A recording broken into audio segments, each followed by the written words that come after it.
Hi friends, అందరికీ good morning. అందరూ ఎలా ఉన్నారు? అందరూ బాగున్నారండి. ఏంటో అప్పుడే రెడీ అయిపోయినా అనుకుంటున్నారు కదా. ఏం లేదు, ఈరోజు నా బర్త్డే అనమాట. అందుకనే టైం వచ్చేసి 9:30 అయింది. ఇంట్లో పూజ అంతా అయితే కంప్లీట్ అయిపోయిందండి. చూపిస్తాను, చూసారు కదా. పూజ అంతా అయితే కంప్లీట్ చేసుకున్నాను. అమ్మా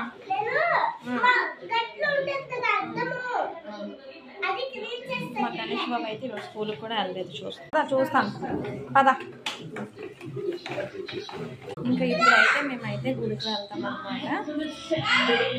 ఇంట్లో పూజ అంతా కంప్లీట్ అయిపోయింది. ఇప్పుడైతే గుడికి వెళ్తాము.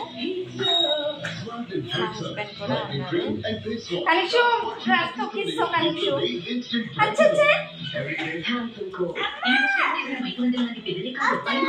ఎక్కడికి? కనీష్ బాబు డ్రెస్ పొడిగైపోయింది.